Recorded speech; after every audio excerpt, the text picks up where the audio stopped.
ஜெபிக்கலாம். எங்களை அதிகமாய் நேசிக்கிற எங்கள் நல்ல பரம தகப்பனே, இந்த நல்ல மாலை வேளைக்காக நாங்க நன்றியோடு உம்மை துதிக்கிறோம், உம்மை ஸ்தோத்திரிக்கிறோம். இந்த நாளிலும் கூட சுவாமி, நாங்கள் உம்முடைய பாதத்திலே வந்து ஆண்டவரே, நாங்க உம்முடைய வசனங்களை தியானிக்கும்படியாக நீர் கொடுத்திருக்கிற ஜீவன், சுகம், பலனுக்காக உம்மை துதிக்கிறோம், உம்மை ஸ்தோத்திரிக்கிறோம், நன்றி செலுத்துகிறோம். இந்த வேலையை நீர் பொறுப்பேற்றுக் கொள்ளும் சுவாமி. ஆவியானவர் எங்களுக்கு கற்றுத்தாரும்.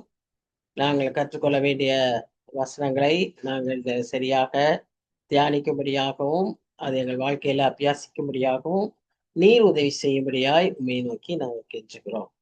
இந்த நேரத்துல எந்த தடையும் இல்லாதபடி நீர் எங்களை ஆசீர்வதித்து வழி நடத்தும்படியாய் உம்மை நோக்கி நாங்கள் ஜெபிக்கிறோம். தாழ்த்தி உடைய கரத்துல ஒப்பு கொடுக்கிறோம். இந்த நேரத்தை நீர் ஆசீர்வதித்து தாரும். வர இருக்கிறவர்களை சீக்கிரமாய் அழைத்து வாரும். நேசிக்கிற இயேசு கிறிஸ்து மூலமாய் வேண்டிக் கொள்கிறோம் பிதாவே. ஆமேன், ஆமேன். So, good evening and welcome everyone for this Bible study. இன்றைய நாளில் நாம ஏசாயா தீர்க்க தரிசனத்துல 15ஆம் அதிகாரத்தை தியானிக்க இருக்கிறோம். இத்தனை நாட்களும் நாம தியானித்தபடி 13 ஏசாயா தீர்க்கதரிசியின் மூலமாக கர்த்தர் தேசங்களுக்கு எச்சரிப்புகளையும் தீர்க்க தரிசனங்களையும் கூறி வருகிறதை நாம் பார்க்கிறோம். இன்றைய நாளிலும் நாம் அப்படியாக மோவாப் தேசத்துக்கு கர்த்தர் கொடுத்த எச்சரிப்புகளையும் தீர்க்க தரிசனங்களையும் பார்க்க இருக்கிறோம். இந்த 15, 16 2 அதிகாரங்களிலுமே ஏசாயா கர்த்தர் சொன்ன வார்த்தையை மோவாப் தேசத்துக்கு சொல்லுவதாக நாம் பார்க்கிறோம். இப்போ இந்த மோவாப் தேசம் அது எங்க இருக்கு அப்படின்னு பார்த்தீங்கன்னா, அது இஸ்ரேல் தேசத்துக்கு கிழக்கு புறமாக இருக்கிற ஒரு தேசம். அதாவது சவக்கடல் டெட் சீக்கு கிழக்கு புறமாக ஈஸ்டர்ன் சைட்ல, அதே போல யோர்தான் நதிக்கும் ஈஸ்டர்ன் சைட்ல இருக்கக்கூடிய ஒரு தேசம். இந்த தேசம் நமக்கு நல்ல ஃபெமிலியரான ஒரு தேசமா இருக்கும். அநேக காரியங்கள் இதை குறித்து நம்ம யோசிக்கும் போது ஞாபகத்திற்கு வரும். அதை பார்ப்போம். இந்த தேசத்துல இப்போ இந்த மேப்ல காமிச்சிருக்கிறபடி சில முக்கியமான இடங்களை நம்ம பார்க்கிறோம். இது இந்த வசனங்கள்ல வருது, அதனால நம்ம இதை தியானிக்கிறோம். ஆறுங்கிற ஒரு பட்டணம், கீருங்கிற ஒரு பட்டணம், இந்த 2 பட்டணமும் மிக முக்கியமான ஒரு மோவாப் ராஜ்யத்தின் மோவாப் தேசத்தின் முக்கிய பட்டணங்கள். அதே போல அதற்கு மேல இருக்கிற தீபோன், மெதேபா, நேபோ, இந்த பட்டணங்களும் மிக முக்கியமானது. நேபோ வந்து ஒரு மலை. ஆனா நம்ம இந்த மலையை மோசே மரித்த இடம்னு நம்ம தவறா எண்ணிக்கொள்ளக்கூடாது. இது வேற. இது மோவாப் தேசத்தில் உள்ள நேபோ மலை. மற்றபடி இந்த இடங்கள்லாம் இந்த மோவாப், இந்த ராஜ்யம்தான் மோவாப் தேசம். இதுல பாருங்க, நீங்களே பார்க்கலாம், 2 ஆறுகள் ஓடுகிறது. இந்த ஆர்னான் ரிவர், அந்த ஆறு மிக முக்கியமான ஒரு ஆறு. இந்த ஆற்றிற்கு மேல் பகுதியில இருந்த பகுதி தான் அந்நாட்களில ராஜ்யங்களை கோத்திரத்தாருக்கு பிரிக்கும் போது ரூபன் கோத்திரத்துக்கு கொடுக்கப்பட்ட இடம். ஆனா இந்த மோவாபியர் கொஞ்சம் கொஞ்சமா அந்த இஸ்ரேல் மக்களை அந்த தேசத்துல இருந்து விரட்டி விட்டார்கள் என்று சொல்லி நாம் அதையும் பார்க்கிறோம். சரி, இப்போ இதுதான் இந்த அமைப்பு.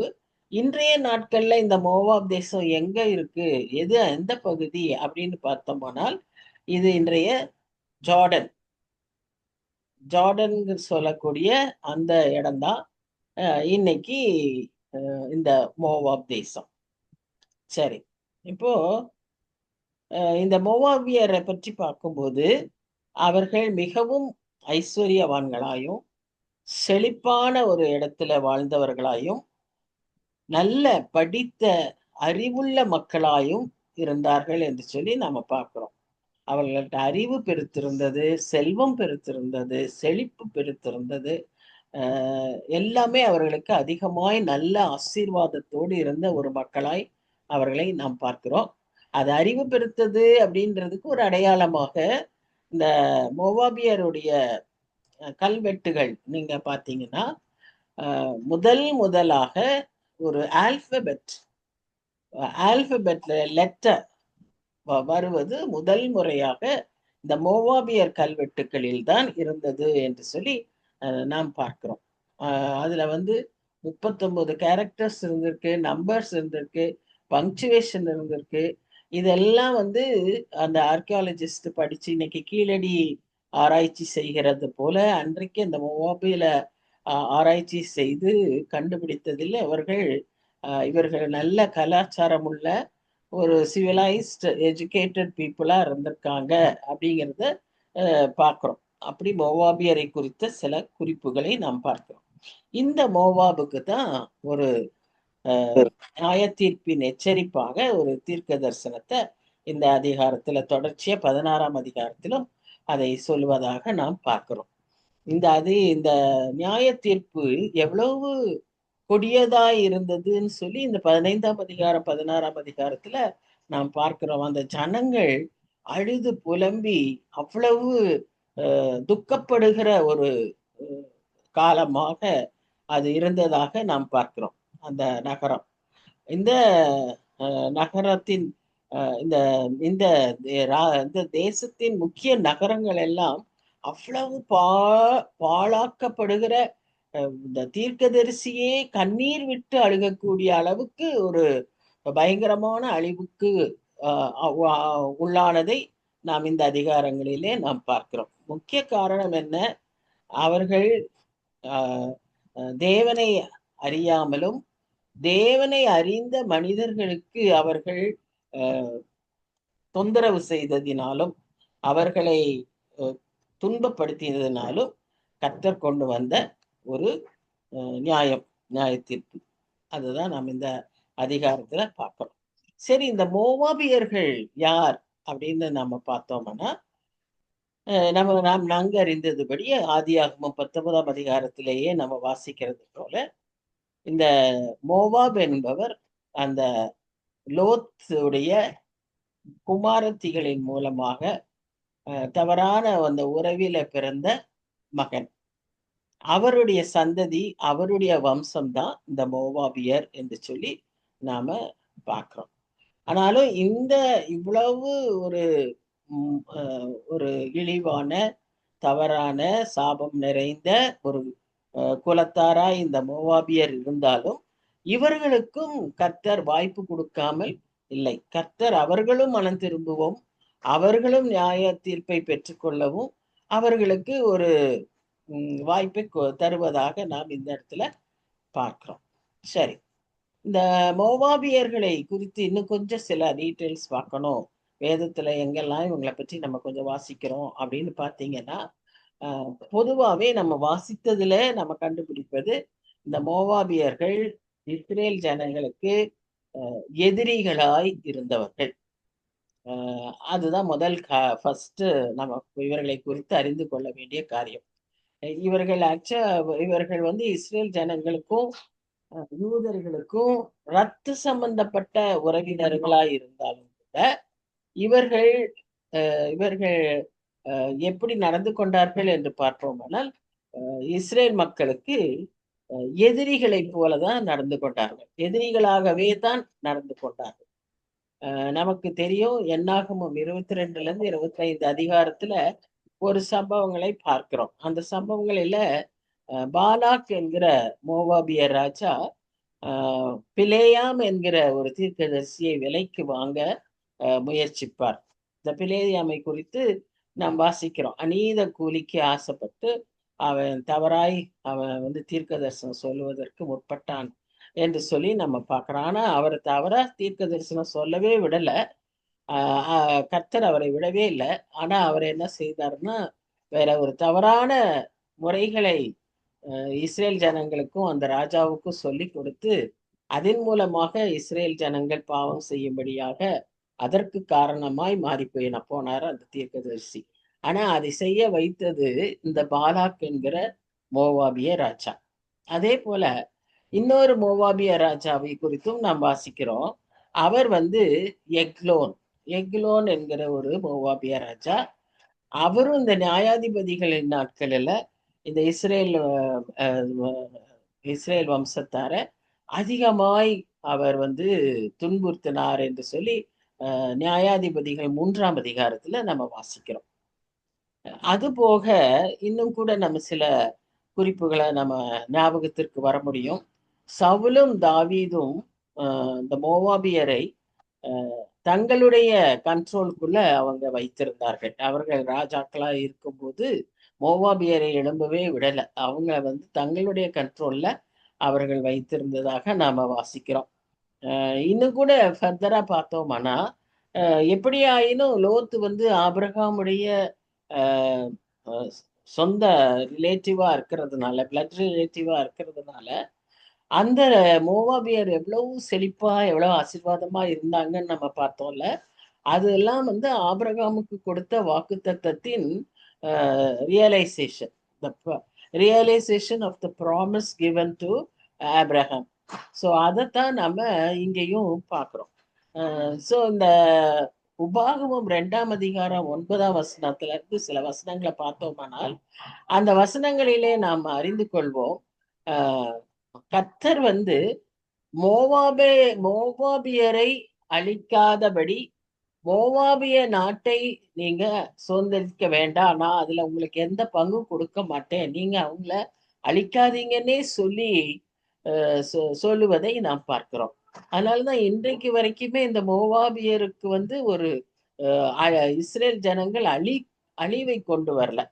அந்த மாதிரி ஒரு சூழ்நிலை. ஆக்சுவலா இன்றைய சூழ்நிலையில பாத்தீங்கன்னா இந்த மோவாபியர் இஸ்ரேல் ஜனங்களுக்கு ஆதரவா தான் இருக்கிறதாக பார்க்கிறோம். ஜார்டன் ஓரளவுக்கு ஆதரவா இருக்கிறாங்க. அப்படிதான் நம்ம பார்க்கிறோம். ஸோ அவர்களுக்குள்ள இன்னும் கூட அந்த ஒரு நல்ல ரிலேஷன்ஷிப் இருக்கிறதாக பார்க்கிறதை நாம் பார்க்கிறோம். இப்பொழுது இன்னும் அந்த மோவாபிய வம்சத்தை குறித்து வாசிக்கும் போது நமக்கு நல்ல ஞாபகத்துக்கு வர்றது ரூத் இல்லையா? Ruth actually the great grand mother of David. அதே சமயத்துல ஆண்டவராகிய இயேசு கிறிஸ்துவின் வம்சத்திலும் அவர்கள் பெயர் குறிக்கப்பட்டிருக்கிறதை நாம் பார்க்கிறோம். ஸோ இந்த ஒரு மோவாபிய ஸ்திரீயாக ரூத் இருந்தாலும் மரியாளுக்கு எவ்வளவு ஒரு முக்கியத்துவம் இருக்கோ அந்த அளவுக்கு ஒரு முக்கியத்துவத்தை இந்த ரூத்தும் பெற்றிருக்கிறாள். ஆனா இவள் ஒரு மோவாபிய ஸ்திரீ. அதை குறித்தும் நாம் அறிந்திருக்கிறோம். அதே போல இன்னொரு சமயத்துல தாவீது அந்த குகையில அந்த போர் முடிஞ்சு எல்லா பலவீனர்களை எல்லாம் ஒரு கூட்டமாக சேர்த்து அவர்களுக்கு ஒரு ராஜாவாய் அவர் அங்க இருந்த சமயத்துல கர்த்தர் தீர்க்கதரிசி மூலமா சொல்றார், நீ இங்க இருக்கிறது என்ன உனக்கு காரியம், நீ என்ன செஞ்சிட்டு இருக்க, நீ வெளியே வான்னு சொல்லும் போது அப்ப அந்த குகையை விட்டு அவர் வெளியே வரும்போது தன்னுடைய பெற்றோரை இந்த மோவாபிய ராஜா இடத்துலதான் ஒப்பு கொடுத்துட்டு வருவார், இவங்களை பார்த்துக்கோங்கன்னு. ஆனா மோவாபிய ராஜா தன்னுடைய இயல்பின்படி அவர்களை கொன்று விடுவார். But all that is a part of this story of Moab. So இதெல்லாம் நமக்கு ஞாபகத்துல வைத்துக்கொண்டு இந்த மோவாபியர் யாரு, இந்த மோவாப்னா என்ன இனம் அப்படிங்கிறத நம்ம இப்ப மனசுல வச்சுக்கிட்டு இப்போ நம்ம கர்த்தருடைய தீர்க்க தரிசனம் எப்படி அவர்களுக்கு வந்தது, ஏன் அவர்களை அப்படி அழித்தாருங்கிறத ஓரளவு நாம புரிந்து கொள்ள முடியும். இப்போ முதல் வசனத்துக்கு வருவோம். 15ஆம் அதிகாரம் முதல் வசனம். மோவாவின் பாரம். இந்த பாரம்னு சொல்லும் போதே நம்ம என்ன பார்க்கிறோம்னா தீர்க்கதரிசி மிகவும் வருத்தப்பட்டு சொல்லப்படுகிற ஒரு தீர்க்க தரிசனமா இருக்கிறத பார்க்கிறோம். அதான் மோவாபின் பாரம் அல்லது ஆரக்கிள் என்று சொல்லலாம். அப்போ இரவிலே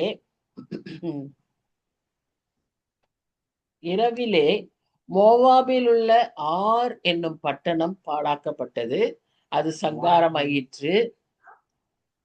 இரவிலே மோவாபில் உள்ள கீர் என்னும் பட்டணம் பாழாக்கப்பட்டது, அது சங்காரமாயிற்று. பாருங்க, அது 2 நகரமும் ரொம்ப முக்கியமான நகரமாய் நாம அந்த இடத்துல பார்க்கிறோம். ஆனா, அந்த 2 நகரமுமே என்ன ஆயிடுச்சுன்னா, பாழாக்கப்பட்டு சங்காரமாக்கப்பட்டது. எப்பொழுது அப்படின்னு சொல்லி பார்த்தீங்கன்னா, இரவிலே என்று சொல்லி நம்ம பார்க்கிறோம். இந்த இரவிலே கர்த்தருடைய செயல்பாடுகள் நமக்கு வேதத்துல பல இடங்களில குடுக்கப்பட்டிருக்கிறத நாம பார்க்கிறோம்.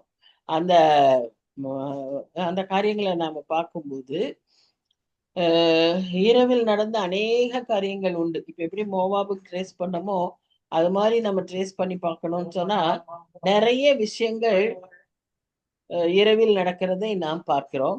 அதுல குறிப்பாக அ சில காரியங்கள நம்ம பார்க்கணும் அப்படின்னு நெனைச்சோமானா, அந்த இரவில தான் அந்த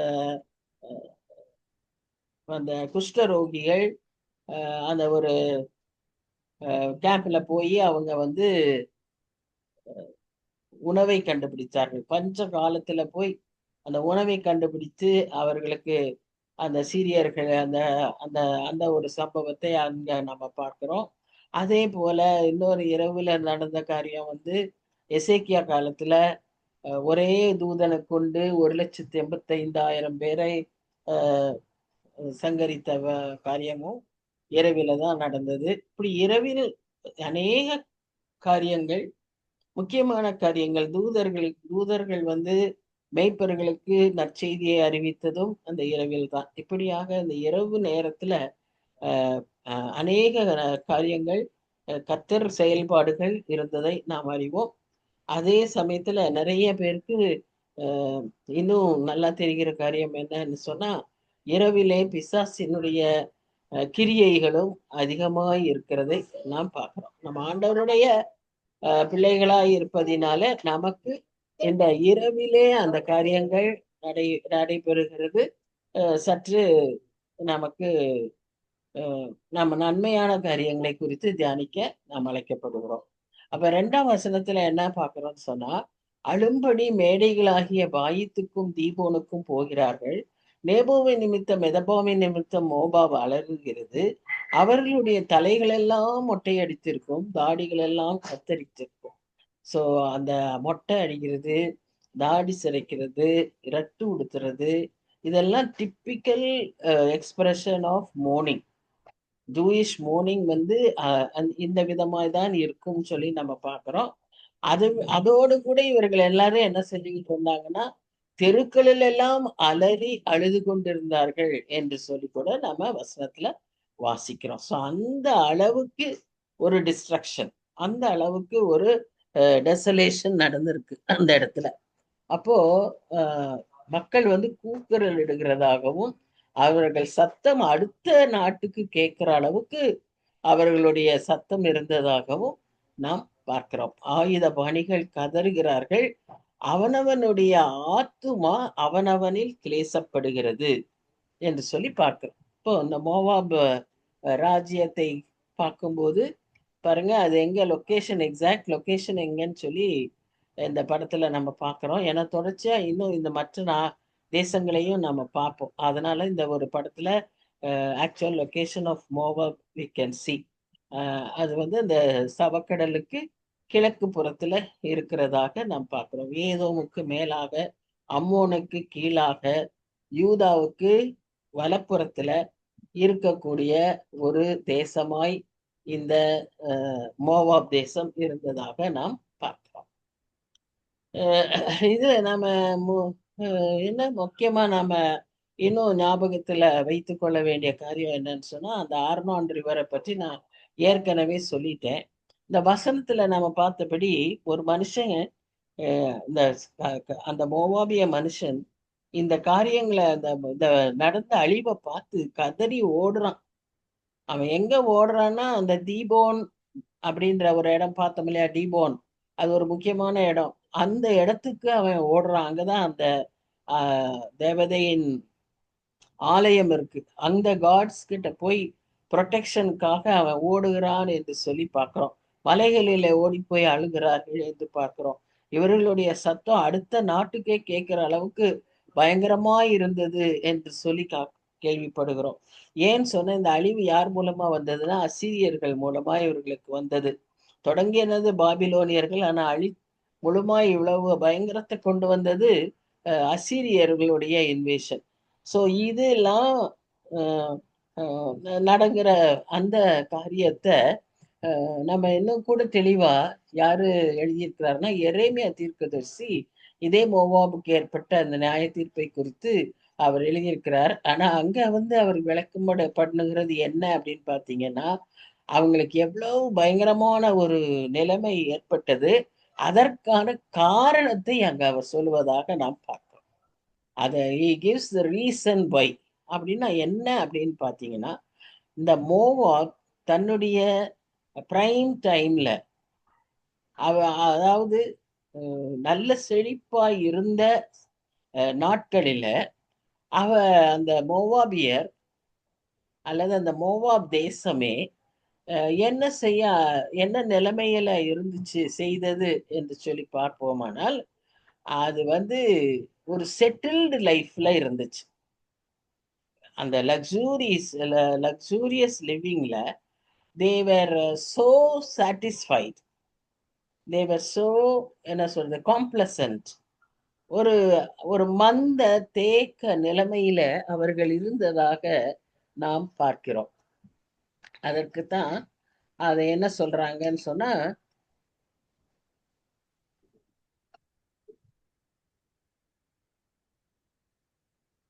வண்டல்களிலே வண்டல்களிலே அவர்கள் நிறைத்திருந்தார்கள் அப்படின்னு சொல்லி பார்க்கிறோம். வண்டல்னு சொன்னா, இப்ப நீங்க அவங்க எதை எடுத்தாலுமே திராட்சை ரசத்தை வைத்து, திராட்சை ஆலையை வைத்துதான் அதிகமாய் ஓமானங்களை சொல்லுவாங்க. அது போலவே இஸ்ரேல் தேசத்தாருக்கு எரேமியா அப்படிதான் சொல்றாரு. இப்ப வண்டல்னு சொன்னா, இப்போ ஒரு திராட்சை ரசம் எடுத்திருக்கிறோம். இப்போ even now when we take even a tumbler of juice, நமக்கு ஒரு செட்டில் ஆகும் கீழே. கொஞ்ச நேரம் நிக்க வச்சீங்கன்னா அது அப்படியே செட்டில் ஆகும். அந்த அடியில இருக்கிற அந்த ட்ரெக்ஸ்க்கு தான் பேரு வண்டல். அப்போ அதுல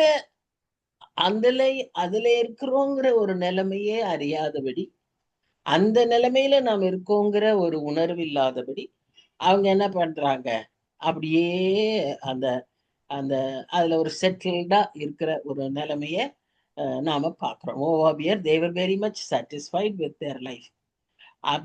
அதுதான் அங்க என்ன சொல்லப்பட்டிருக்குன்னா, they they were not emptied from vessel to vessel, nor they have gone into captivity.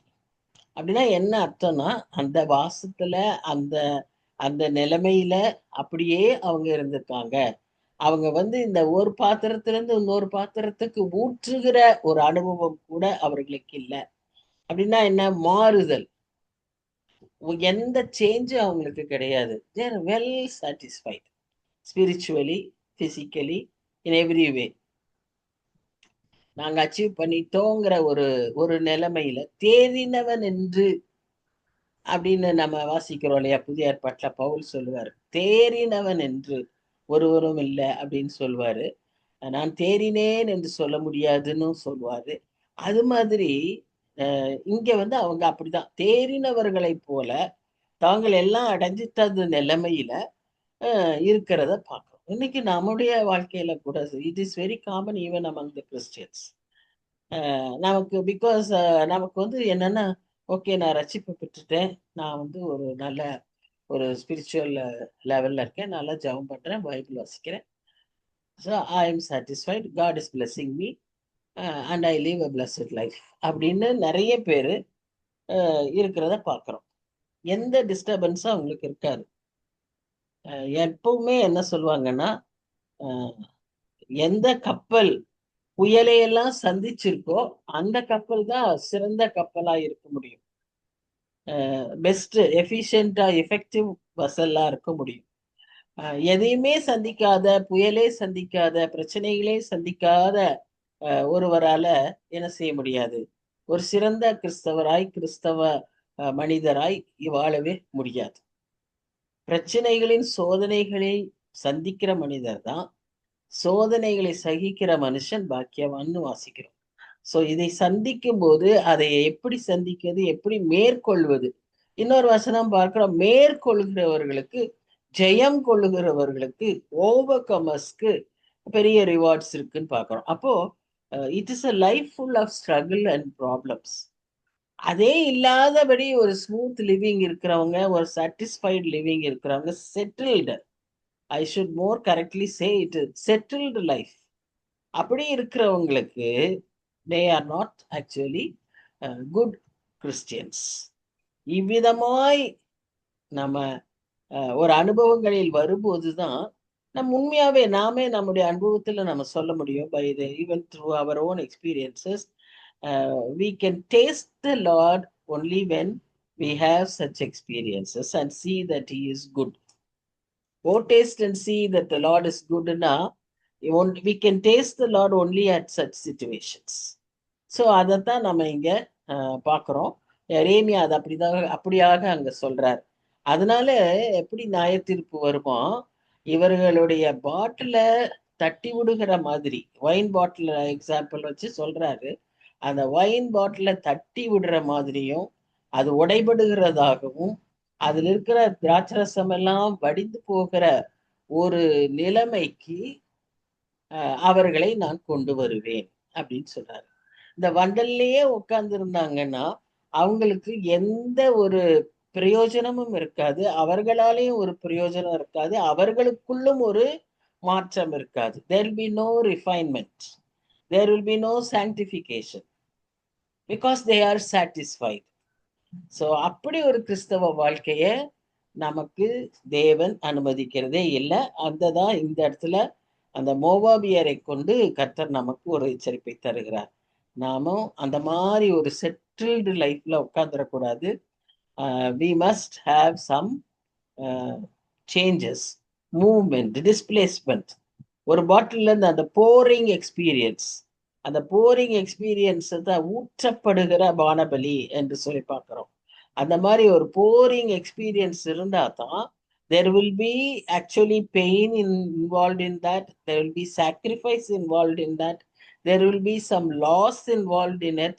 அப்படி இருக்கிறதப்பதான் there will be refining in us. நமக்குள்ள இருக்கிற சில வேண்டாததெல்லாம் நம்ம களைய முடியும். அப்பதான் நமக்கு அது தெரியவே வரும்.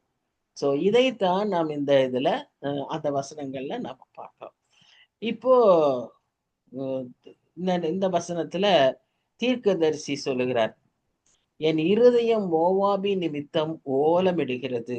ஏன்னு சொன்னா அவங்களுக்கு வர முடிவை பார்த்து நான் கலங்கி போகிறேன். அதிலிருந்து ஓடி வருகிறவர்கள் 3 வயது கிடாரியை போல அலைகிறார்கள்.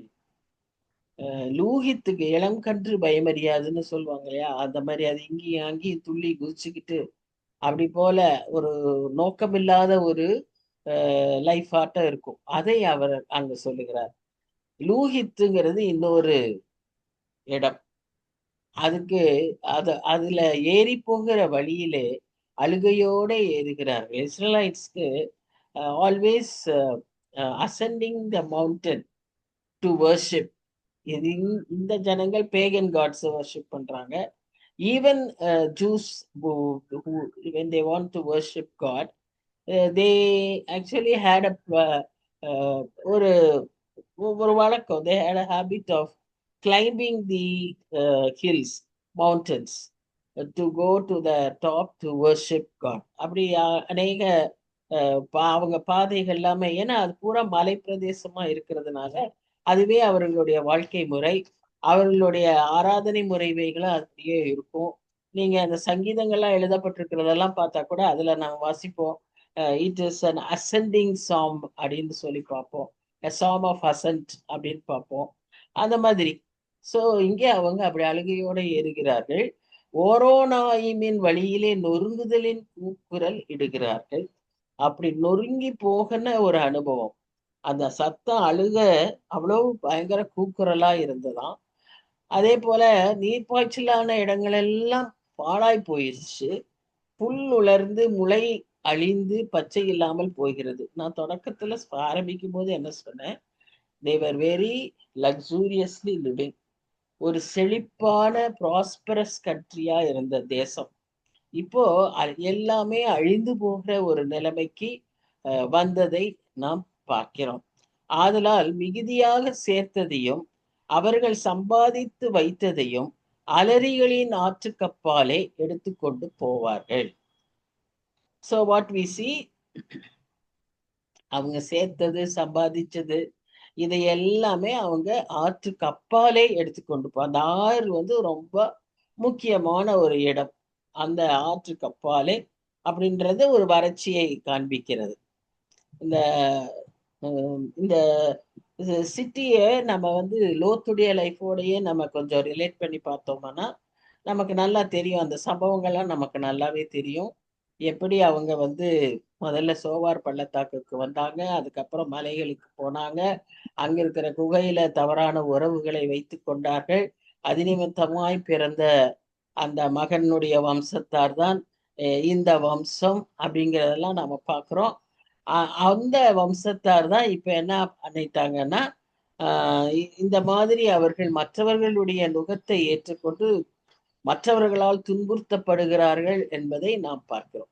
அந்த காட்ஸ் ஜட்ஜ்மெண்ட் தான் இந்த இடத்துல இந்த ஒரு உவமானமாகவே ஒரு ஒரு சிம்பாலிக்கா அதை வந்து பொயட்டிக்காவும் தீர்க்கதரிசி சொல்றத பார்க்கிறோம். தீர்க்க தரிசனம் எழுதுறவங்க, தீர்க்க தரிசனம் சொல்றவங்க அதை வந்து நிறைய இடங்கள்ல நம்ம பார்க்குறோம். டெமான்ஸ்ட்ரேட்டிவா இருக்கும் ப்ராஃபஸி, அல்லது பொயட்டிக் ப்ராஃபஸிஸ் பார்க்குறோம். சிலதெல்லாம் வந்து தியரட்டிக்கல் ப்ராஃபஸிஸாக இருக்கும். இங்க எல்லாம் வந்து ரொம்ப சிம்பாலிக் ப்ராஃபஸிஸாக இருக்கு. ரெவலேஷன்லாம் பார்த்தீங்கன்னா மச் சிம்பாலிக் இல்லையா? அந்த ப்ராஃபஸிஸ் எல்லாம் அது மாதிரி இங்கேயும் நாம அந்த அலரி செடிகள் அப்படின்னு அதெல்லாம் இங்கே சொல்லுவதை நாம் பார்க்கிறோம். 8:9 என்ன வாசிக்கிறோம்னா, இந்த கூக்குரல் மோவாபின் எல்லையெங்கும் சுற்றும், எக்லாயும் மட்டும் அதன் அலறுதலும் பெரேலியும் மட்டும் அதன் புலம்புதலும் எட்டும். தீமோனின் தண்ணீர்கள் இரத்தத்தால் நிறைந்திருக்கும். தீமோனின் மேல் அதிக கேடுகளை கட்டளையிடுவேன். மோவாபிலே தப்பினவர்கள் மேலும் தேசத்தில் மீதியானவர்கள் மேலும் சிங்கத்தை வரப்பண்ணுவேன். அசீரியர்கள் இவர்கள் எல்லாமே நம்ம பார்க்கிறோம். அன்றைக்கு சிங்கம் வந்து அவர்களுக்கு ஒரு அடையாளம். பிசாசுக்கு நம்ம ஏன் சிங்கத்தை ஒரு அடையாளம் சொல்றோம்னா, ஒரு கொடுமையான, not because it is a king, not because it is the king of the jungle, it is because it represents the fierceness, aggressiveness. அதுக்காக அதை நாம் சொல்லுகிறோம். அந்த மக்களும் அப்படிப்பட்டவர்களாய் இருந்தார்கள் என்று சொல்லி நாம பார்க்கிறோம். கர்த்தருடைய நியாய தீர்ப்பு அவ்விதமாய் வந்தது. அது இரவில் வந்தது.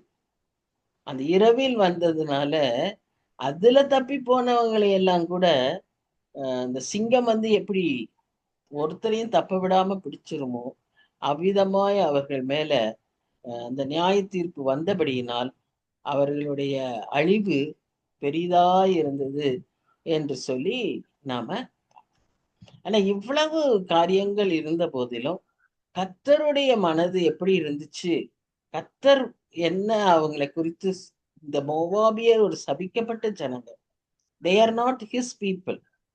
நமக்கு கர்த்தர் தன் ஜனங்களுக்காக வருத்தப்படுகிறதும் காப்பாற்றுகிறதும் அவர்களுக்கு வாய்ப்பு அளிக்கிறதும் நம்ம எல்லாருக்கும் தெரியும்.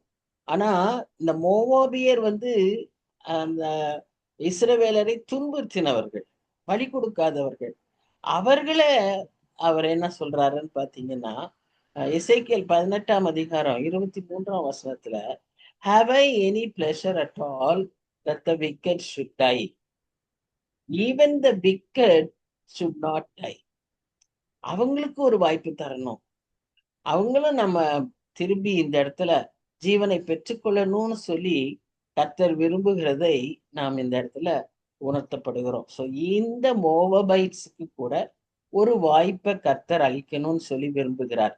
அதனாலதான் அவர்களுக்கு ஒரு சந்தர்ப்பத்தை கொடுக்கணும்னு சொல்லித்தான் அவர்களை அழிக்காதீங்க, அந்த தேசத்தை முழுமையாய் நீங்க அழித்து விடாதிருங்கள் என்று சொல்லி சொல்லுவதாக நாம இந்த 15ஆம் அதிகாரத்துல பார்க்கிறோம்.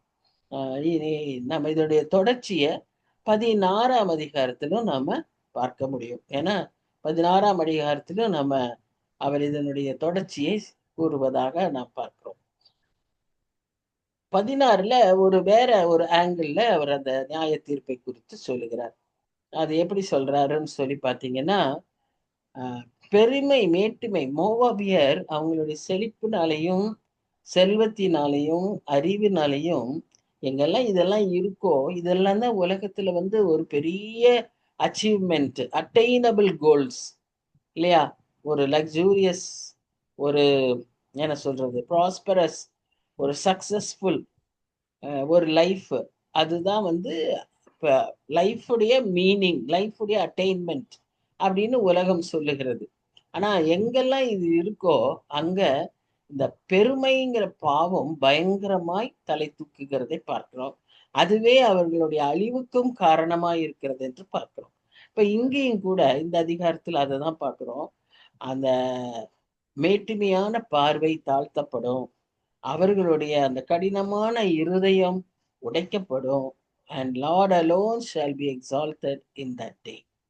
கர்த்தர் வர்த்தனமே அந்த இடத்துல உயர்த்தப்படுவாருங்கிற ஒரு தீம்ல தான் இந்த 16ஆம் அதிகாரத்தை தீர்க்கதரிசி அஹ், உரைக்கிறத பார்க்கிறோம்.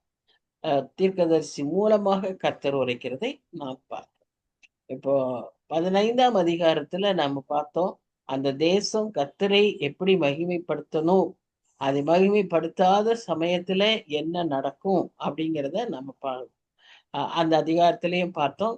சங்கீதம் 110:5 சொல்லுகிறபடி, அவர் திரும்பி வரும்போது தேசத்தின் பூமியில் உள்ள ராஜாக்களை அவர் நியாயம் தீர்ப்பார் என்று சொல்லி நாம பார்க்கிறோம். அதனுடைய தொடர்ச்சியை தான் நம்ம இந்த அதிகாரத்திலும் பார்க்கிறோம். இதுல ஒண்ணு முக்கியமா நாம ஞாபகத்துல வச்சுக்க வேண்டியது என்னன்னா, அவர் திரும்பி வருகிற அந்த நொடி பொழுதில், அவருடைய வருகை இந்த நாள், இந்த நேரம்னெல்லாம் நம்ம கணிக்க முடியாது. நொடி பொழுதுல காரியங்கள் மாறிவிடும். அப்ப அந்த நொடி பொழுதுல நமக்கு சூஸ் பண்றதுக்கு நேரம் இருக்காது. இப்ப அந்த எண்ணெய வாங்க முடியாம தவிச்சாங்க பார்த்தீங்களா? அந்த மாதிரி சூஸ் பண்ண நமக்கு நேரம் இருக்காது. நமக்கு அந்த அந்த நொடி பொழுது நமக்கு ஒன்றை உணர்த்தும். என்ன? நாம் எந்த சைடுல இருக்கிறோங்கிறத அன்னைக்கு அந்த நொடி பொழுது காண்பிக்கும். அப்ப நாம அதுக்கு ஆயத்தம்னா, நம்ம ரைட் சைடுல இருக்கணும்னா, சரியான சாய்ஸ் பண்ணணும்னா, நாம இந்த வாழ்க்கையில அவருக்காக காத்திருக்கிற இந்த நாட்கள்ல, இந்த நேரத்துல தான் அதை செய்ய முடியும். அவர் வந்துட்டாருங்கிற செய்தியில நாம என்ன செஞ்சிட முடியாது. அந்த நொடி பொழுதில், that is what is important. It is a moment. It is not an hourly business. It is a moment business. So, on the momentல, you will not have time to choose. You will only have time to know to which side you belong to. So, that is the warning we get through this chapter. இப்ப முதல் 2 வசனங்களை பார்க்கும்போது, தேசாதிபதிக்கு செலுத்தும் ஆட்டிக்குட்டிகளை நீங்கள் சேலா பட்டணம் துவக்கி வனாந்திரம் மட்டும் சேர்த்து சியோன் குமாரத்தியின் மலைக்கு அனுப்புங்கள். இல்லாவிட்டால் கூட்டை விட்டு துரத்தப்பட்டு அலைகிற குருவியைப் போல மோவாபின் குமாரத்திகள் அர்னோன் நதியின் துறைகளிடத்தில் இருப்பார்கள். இப்போ இந்த என்ன நமக்கு இதுல ஒன்றும் தெளிவா இல்லை அப்படின்னு நம்ம யோசிக்கலாம். பட் ஆக்சுவலா வாட்னா அதான், நம்ம எப்பவுமே அந்த ஹிஸ்டாரிக்கல் பேக்ரவுண்டை கொஞ்சம் புரிஞ்சுக்கிட்டாதான் இந்த தீர்க்கதரிசனங்களை எல்லாம் நம்ம புரிஞ்சுக்க முடியும். அப்ப இங்க என்ன அவங்க ஆக்சுவலா சொல்றாங்கன்னா, அந்த ஆகாப் ராஜா காலம் வரைக்கும் மோவாபியர், நம்ம முதலே வாசிச்சபடி சவுலும் தாவீதும் அவர்களை தங்களுடைய ஆளுகைக்குள்ளாக வைத்திருந்தார்கள். ஆகவே அவர்கள் எருசலேமிலே கப்பம் கட்டி கொண்டிருந்தார்கள். The tributes from another nation to one nation, the one who is ruling is called tribute. கப்பம் அப்படின்னு சொல்லுவாங்க இல்லையா? அப்போ அந்த மாதிரி இந்த மாநில குறுநில அரசர்கள் எல்லாம் இந்த பெரிய ராஜ்யத்துக்கு அவங்க கப்பம் கட்டுவாங்க. அது மாதிரி ஆகாப் ராஜா இஸ்ரேல் தேசத்தை ஆளுகிற வரைக்கும் இவர்கள் கப்பம் கட்டி கொண்டு வந்தார்கள். அதற்கு பின்பு ஆகாபின் மரணத்துக்கு பிறகு இவர்கள் அதை கட்டவில்லை. ஆனா இப்போ இந்த வசனங்கள் மூலமாக தீர்க்கதரிசி அவர்களை ஞாபகப்படுத்துகிறார். நீங்க அவங்களுக்கு கொண்டு போய் கப்பம் கட்டுங்க, பே த ட்ரிபியூட் அப்படிங்கிறத அவர்களுக்கு ஞாபகப்படுத்துகிறது போல நாம இங்க பார்க்கிறோம். இல்லைன்னா உங்களுக்கு எப்படி இருக்கும்னு சொன்னா, ஒரு பயங்கரமான ஒரு அழிவும், ஒரு பயங்கரமான ஒரு அ ம என்ன சொல்றது? நியாய தீர்ப்பும் உங்களுக்கு உண்டு என்பதை அவர் எச்சரிப்பாக அந்த இடத்துல சொல்றாரு. நீங்க திரும்ப போயி அந்த எருசலேமிலோ, இஸ்ரேல் ஜனங்களோடு ஒப்புரவாய் இருங்க. நீங்க தப்பிப்பீங்க. இல்லன்னா உங்களுக்கு பெரிய அழிவு அப்படிங்கிறத அவர்களுக்கு விளக்கிச் சொல்வதாக நாம இங்க பார்க்கிறோம். அடுத்ததா 3ஆம் வசனத்துல, "நீ ஆலோசனை பண்ணி நியாயம் செய்து, மத்தியானத்திலே உன் நிழலை இரவைப் போலாக்கி, துரத்தப்பட்டவர்களை மறைத்துக்கொள். ஓடி வருகிறவர்களை காட்டிக்கொடாதிரு." அதாவது இங்கிருந்து இப்ப யூதர்களுக்கும், மற்ற அந்த ஜனங்களுக்கும் சொல்லுகிற மாதிரி இந்த வசனம் இருக்கு. மோவாபியர பாதுகாக்க சொல்லும்படியாக, இந்த ஓடி வருகிற, தப்பி வருகிற இந்த மோவாபியர், இப்ப அழிவினால அழிக்கப்படுகிற இந்த மக்கள் அங்க வரும்போது ரெஃப்யூஜிஸா வர்றாங்கன்னா, அவர்களுக்கு ஒரு நீ இரக்கம் காண்பி, அவர்களை ஒளித்து வைத்துக்கொள். இன்னைக்கு சர்ச்சுடைய முக்கியமான வேலை இதுங்கிறது இன்னைக்கு மறந்தே போயிருச்சு. ஏன்னா சர்ச்சே என்ன ஆயிருச்சு, இந்த மாதிரியான அழிவு ம கொடூரங்களை செய்கிற இடமாய் மாறிவிட்டது. Instead of it being a asylum for refugees or or being a refuge, church itself has become a den of robbers and thieves. அந்த மாதிரி மாறிடுச்சு. இது பெரிய ஒரு பேத்தட்டிக் சிச்சுவேஷன். ஆனா அந்நாட்கள்ல இஸ்ரேல் ஜனங்களை அவ்விதமாக அவர் சொல்றாரு. சர்ச்சுக்கும் அதேதான் நமக்கு சொல்லப்படுகிற ஒரு முக்கியமான காரியம். யா யாரா இருந்தாலும் சரி, எப்படிப்பட்ட ஒரு பாவியா இருந்தாலும் சரி, அந்த பாவிக்கு அடைக்கலம் கொடுத்து, பாவி நம்மிடத்துல அடைக்கலம் தேடும்போது, அடைக்கலம் கொடுக்கிற ஒரு இடமாய் தான் இந்த சர்ச் இருக்க வேண்டும் என்று சொல்லி மறுபடியுமாய் ஒரு எச்சரிப்பை அங்கு நமக்கும் தருகிறார். 4ஆம் வசனத்துல, அதாவது நம்ம ஆட்டிடியூட் எப்படி இருக்கணும்? சர்ச்சுன்னு சொல்லும்போது சபைன்றது ஒரு அடையாளமா இருந்தாலும், தனிப்பட்ட வாழ்க்கையிலும், தனிப்பட்ட விதத்திலும் நம்முடைய ஆட்டிடியூட் எப்படி இருக்கணும் அப்படிங்கிறதுக்கு ஒரு மாதிரியாக இங்க சொல்லப்படுவதை பார்க்கிறோம். அப்போ, "மோவாபே, துரத்தி விடப்பட்ட என் ஜனங்கள் உன்னிடத்தில் தங்கட்டும். சங்கரிக்கிறவனுக்கு தப்ப அவர்களுக்கு அடைக்கலமாய் இரு. ஒடுக்குகிறவன் இல்லாதே போவான். சங்கரிப்பு ஒழிந்து போம். மிதிக்கிறவர்கள் தேசத்தில் இராதபடிக்கு அழிந்து போவார்கள். கிருபையினாலே சிங்காசனம் ஸ்தாபிக்கப்படும். நியாயம் விசாரித்து துரிதமாய் நீதி செய்கிற ஒருவர் அதின் மேல் தாவீதின் கூடாரத்திலே நியாயாதிபதியாய் உண்மையோடே வீற்றிருப்பார்." பாருங்க, இப்ப என்ன ஆச்சுன்னு சொன்னா, it is turn to Moab, Moabites. இப்ப முந்தின 3ஆம் வசனம் இஸ்ரேல் ஜனங்களுக்கு சொல்லப்பட்டது, இஸ்ரேல் யூதா ஜனங்களுக்கு. இப்போ அடுத்து இந்த 4ஆம் வசனம் மோவாபியருக்கு சொல்லப்படுது. இங்க உன்னிடத்துல வருகிறவர்களுக்கு நீ என்ன செய்? அடைக்கலமா இரு. அவர்களை அவர்களுடைய அவர்களுக்கு வருகிற அழிவு நின்று போகும். உன் தேசத்தை அது நிமித்தமாய் காப்பேன்னு சொல்லி அவர் சொல்லி 5ஆம் வசனத்துல ஒரு நல்ல நம்பிக்கையின் வசனமா சொல்றாரு. என்ன சொல்றாரு? கிருபையினாலே சிங்காசனம் ஸ்தாபிக்கப்படும். நியாயம் விசாரித்து துரிதமாய் நீதி செய்கிற ஒருவர் அதின் மேலே தாவீதின் கூடாரத்தில் நியாயாதிபதியாய் உண்மையோடே வீற்றிருப்பார். அப்படின்னு ஒரு sudden change of focus from Judah to Moab takes place in the 4th verse. 3rd verseல இப்பதான் சொல்லி முடிச்சாரு.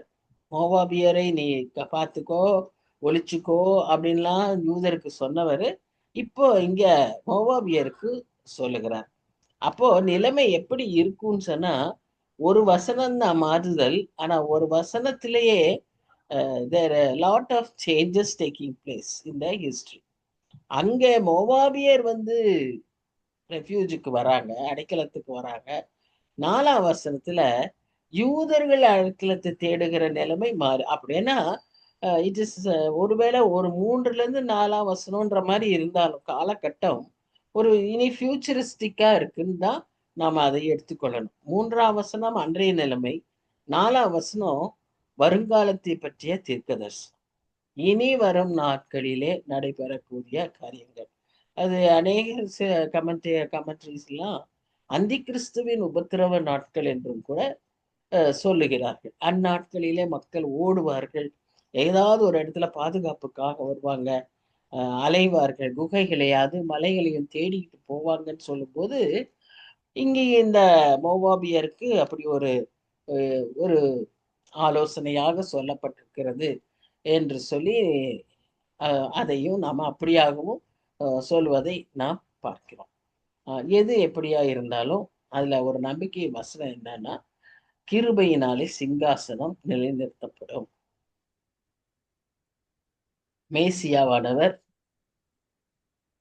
அந்த இடத்துல சிங்காசனத்தை நிறுத்தி ஆட்சி செய்வார், ஆளுகை செய்வார். அப்படிங்கிறத ஒரு உண்மையை அந்த இடத்துல நமக்கு சொல்லுகிறதாக நாம் பார்க்கிறோம்.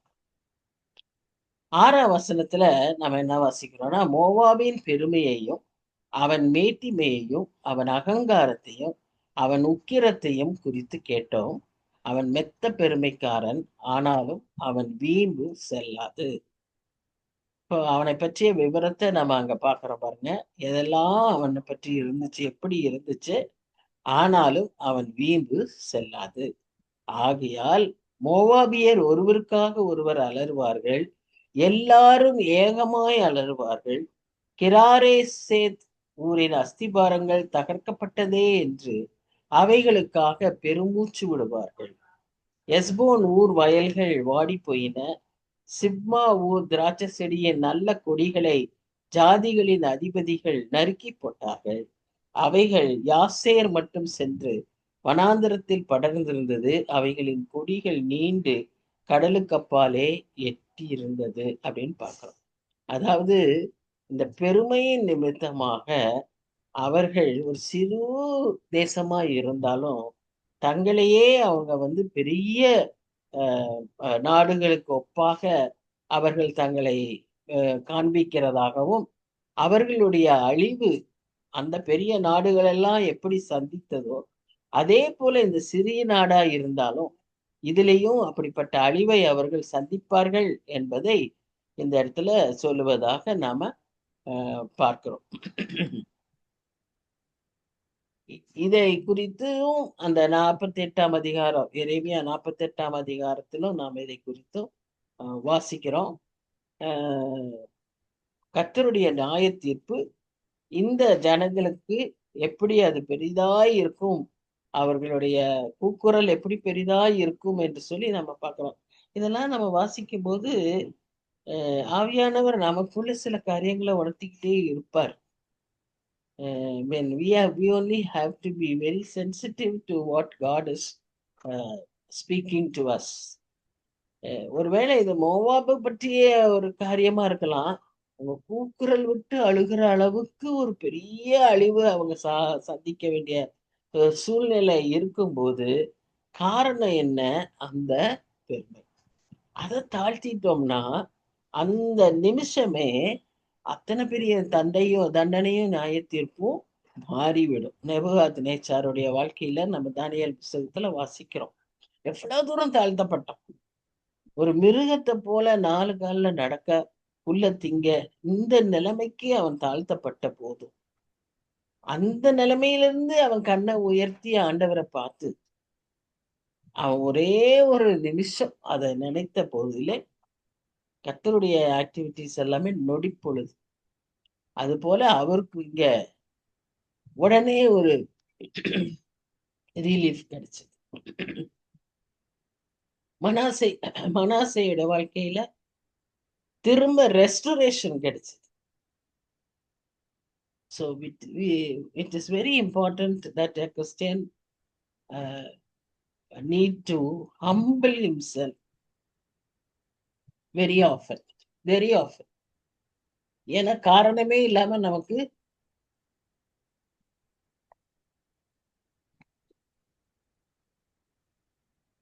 பெருமைகள் சேருகிறது. நாம் பெருமைப்படுகிறோம்.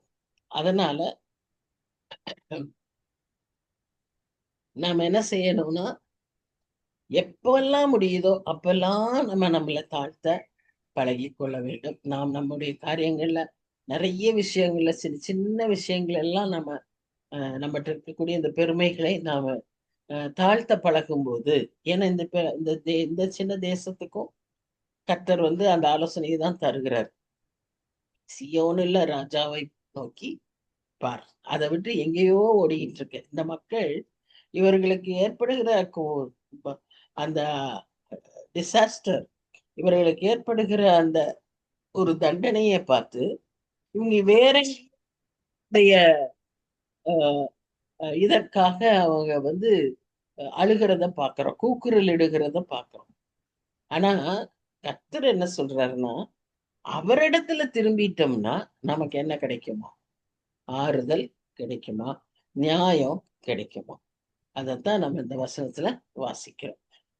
அப்போ ஒவ்வொரு ஊரா அவர் சொல்றாரு. யாசேருக்காக அழுதது போல சிப்மா ஊர் திராட்சை செடிக்காக மிகவும் அழுவேன். அப்படின்னா அந்த ஆதாரமே, த சோர்ஸ் ஆஃப் லைஃப், அந்த செடிக்காக அவர் அழுகிறதுனா என்ன அர்த்தம்? That is their source of living. அது போயிருக்கு, அதையே அழிச்சிடுறாரு. உன் வசந்த காலத்து பழங்களுக்காகவும் உன் திராட்சைப்பழ அறுப்புக்காகவும் ஆரவாரிக்கிற சந்தோஷ சத்தம் விழுந்து போயிற்று. நீங்க பொதுவா I don't know whether you have watched. இப்ப நமக்கு அந்த சூழ்நிலையே இல்லை. இந்த திராட்சை ஹார்வெஸ்டிங் த கிரேப்ஸ், அதை ஒயிட் பிரஸ்க்கு அனுப்புறது, இதெல்லாம் நம்முடைய என்வாயன்மெண்ட்ல, நம்முடைய நாட்டிலேயே அதை பற்றிய ஒரு அவேர்னஸ் ஜாஸ்தி கிடையாது. ஆனா it is one of the regular feature of this Israel and other such countries. அதனால அது நீங்க என்னைக்காவது நீங்க அந்த மாதிரி ஒரு வாட்ச் பண்ணியிருந்தீங்கன்னா, அப்போ உங்களுக்கு தெரியும். அதை பறிக்கிறது ஒரு பெரிய விழாவா இருக்கும். அதை ட்ரெடிஷ்னல் மெத்தட்ல போட்டு மிதிச்சு அந்த ஜூஸ் எடுப்பாங்க. அது ஒரு பெரிய விழாவா. That will be a big celebration of it will start from a small family to a big clan. ஒரு பெரிய கூட்டமாவே, ஒரு ஒரு இனத்தாராவே சேர்ந்து அது ஒரு திருவிழா மாதிரி அதை செய்வாங்க, கொண்டாடுவாங்க. ரொம்ப சந்தோஷமா அதற்கு ஒரு பெரிய செலிப்ரேஷனாகவே அதை அவர்கள் செய்வார்கள். இப்போ அது எல்லாம் நின்று விட்டது, நிறுத்தப்பட்டு விடும் என்று எச்சரிப்பை நாம் இங்க இந்த வசனங்கள்ல பார்க்கிறோம். அது பாடல் இல்ல, ஆர்ப்பரிப்பு இல்ல, ரசத்தை மிதிக்கிறவன் இல்ல, ஆரவாரத்தை ஓய பண்ணினேன் அப்படின்னு சொல்லி இந்த ஒரு ஜட்ஜ்மெண்ட்டை அந்த மக்கள் மேல அவர் சொல்லுவதை நாம் பார்க்கிறோம். இந்த மாதிரி ஒரு எதிரி நாட்டுக்கான ஒரு அழிவு தான், எச்சரிப்பு தான். ஆனா அதையே தீர்க்கதரிசி சொல்லும்போது மிகுந்த வேதனையோடு சொல்லுகிறார். தீர்க்கதரிசியே இப்படி சொல்றாருன்னா நம் கர்த்தர் எவ்வளவு வேதனைப்பட்டிருப்பார். அதனாலதான் அவர் அங்கங்க அங்கங்க அவர் அந்த ரெஸ்டரேஷனுடைய திரும்ப எழும்பக்கூடிய அந்த வாய்ப்புகளை குறித்து அவர் ஆங்காங்கே ஆங்காங்கே அவர் மென்ஷன் பண்றத நம்ம பார்க்கிறோம். ஸோ அவங்களுடைய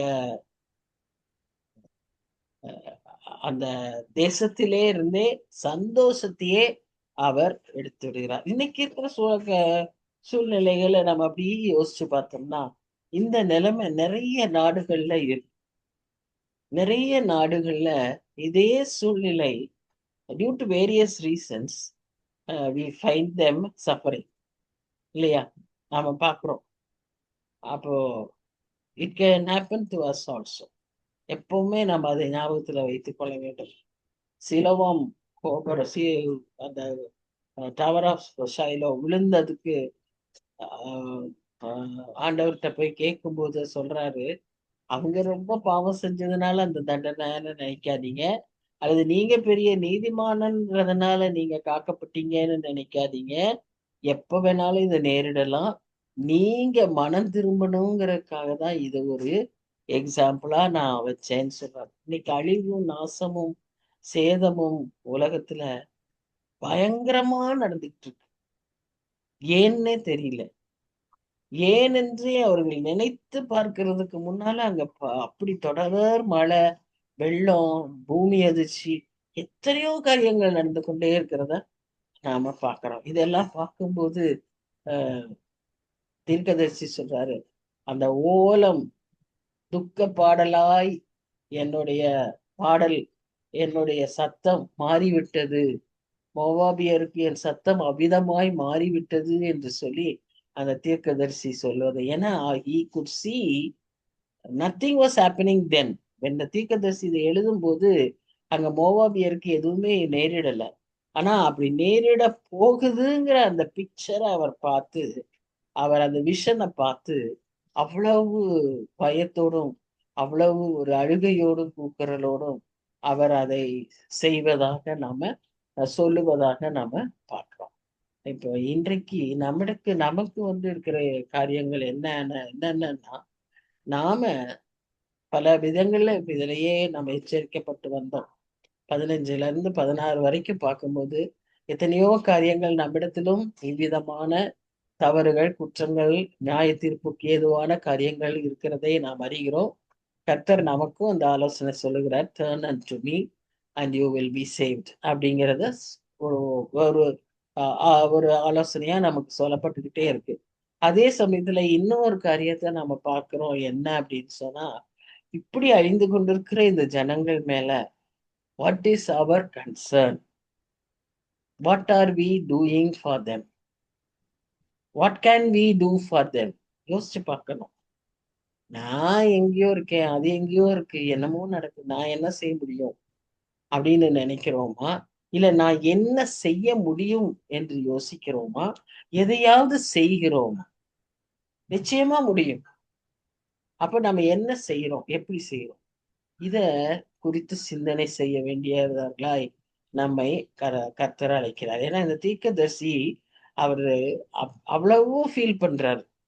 அந்த அந்த காரியத்தை பார்த்து அவ்வளவு அழுகையோடு அவர் இந்த தீர்க்க தரிசனத்தை அவர் எழுதுகிறார். அப்போ நாம எப்படி இருக்கோம்? எரேமியாவுல கொடுத்த ஒரு எச்சரிப்பு அப்படியே காம்ப்ளசன்ட் லைஃப், ஒரு செட்டில்டு லைஃப்ல இருக்கிறோமா? நமக்கு எல்லாம் சரியா போயிட்டு இருக்கு, நல்லா இருக்கு, ஒரு பிரச்சனையும் இல்லை அப்படிங்கிற ஒரு நிலைமையில நம்ம நம்மளுடைய ஆவிக்குரிய வாழ்க்கையில, பிசிக்கல் லைஃப்ல எல்லாத்துலயும் ஒரு மந்த தேக்க நிலைமையில இருக்கிறோமா? we are not called to do that. நம்ம லைஃப் எப்பவுமே முன்னேறிக்கிட்டே இருக்கணும், ப்ரோக்ரெசிவாகவும் இருக்கணும், அதே சமயத்துல ஓவர் கம்மிங்காகவும் இருக்கணும். இதையெல்லாம் தான் இந்த பகுதிகளில் கர்த்தர் நமக்கு எச்சரிக்கிறதை பார்க்கலாம். இதன் தொடர்ச்சியை நம்ம அடுத்த வாரத்துல நாம தொடரும்.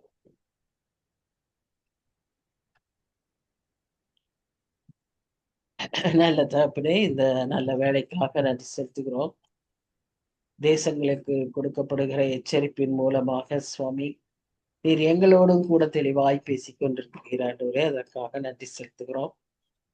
நீர் தனிப்பட்ட மனிதனுக்கு ஒரு தெய்வமாகவும், ஒரு இனத்துக்கு ஒரு தெய்வமாகவும், ஜாதிக்கு ஒரு தெய்வமாகவும், ஒரு தேசத்துக்கே நீ தெய்வமாகவும், எல்லாரையும் சரிசமமாய் ஆண்டவரே நீர் கண்காணிக்கிற தேவனாய் இருக்கிறபடினால் நாங்கள் நன்றியோடு உம்மை துதிக்கிறோம், ஸ்தோத்திரிக்கிறோம்.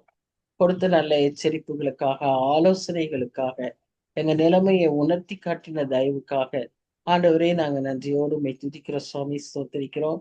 இன்னும் நாங்க என்ன செய்யணும் இந்த நாட்கள்லங்கிறதையும் எங்க யோசிக்க வைத்தபடினால நாங்க நன்றி செலுத்துகிறோம் சுவாமி. எல்லாவற்றையும் நாங்க ஒரு ஆக்ஷனுக்கு கொண்டு வர, பிளான் ஆஃப் ஆக்ஷனுக்கு வர உதவி செய்யும் சுவாமி.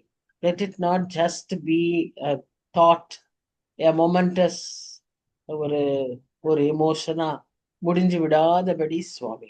Let it come in to activity, let it come in out as an action. அதற்கு நீர் எங்களுக்கு உதவி செய்யும்படியாய் உண்மை நோக்கி நாங்கள் ஜெபிக்கிறோம். நாங்க என்ன செய்யணும், எப்படி செய்யணும்னு எங்களுக்கு நீர் சொல்லித்தாங்க, எங்களை நீர் வழி நடத்துங்க சுவாமி. அந்த ஒவ்வொருவருக்காகவும் நாங்க நன்றி செலுத்துகிறோம். ஆசீர்வதியும், தேவைகளை சந்தியும் ஆண்டவரே. ஒவ்வொருவருக்கும் பற்பல பிரச்சனைகள் உண்டு, எல்லாவற்றையும் மேற்கொள்ளவும் ஆண்டவரே அந்த தேவைகள் எல்லாம் அவர்களுக்கு நிறைவாக்கப்படவும் சுவாமி நாங்க உண்மை நோக்கி பார்க்கிறோம் சுவாமி. இன்னும் எங்களில் சுகவீனமா இருக்கிறவர்களுக்காகலாம் நாங்க அதிகமாய் செபிக்கிறோம். நல்ல சுகத்தையும் பலத்தையும் நீ தயவாய் கட்டளையிடும்படியாய் நோக்கி பார்க்கிறோம். இந்த ஸ்டடிய அட்டென்ட் பண்ண முடியாதபடி இருக்கிற மக்களுக்காகவும் விசேஷமாய் செபிக்கிறோம். நீர் கிருபையாய் இருந்து எல்லாரையும் வருகிற நாட்கள்ல கூட்டி சேர்த்து திரும்பவுமாய் நாங்க முழு ஃபெலோஷிப்பா இருந்து நாங்க உங்களுடைய பாதத்துல இருந்து கற்றுக்கொள்ள எங்களுக்கு நீர் உதவி செய்யும். தாழ்த்தி ஒப்பு கொடுக்கிறோம், பொறுப்பேற்கிறோம். நேசிக்கிற இயேசு கிறிஸ்து மூலமாய் வேண்டிக் கொள்கிறோம் பிதாவே. ஆமென், ஆமென். Amen. Thank you, Annie. Thank you, Pa. Thank you. God Thank bless you, ma'am. Thank you, ma'am. Thank you, ma'am. God bless Thank you, Andy. Thank you. God bless you.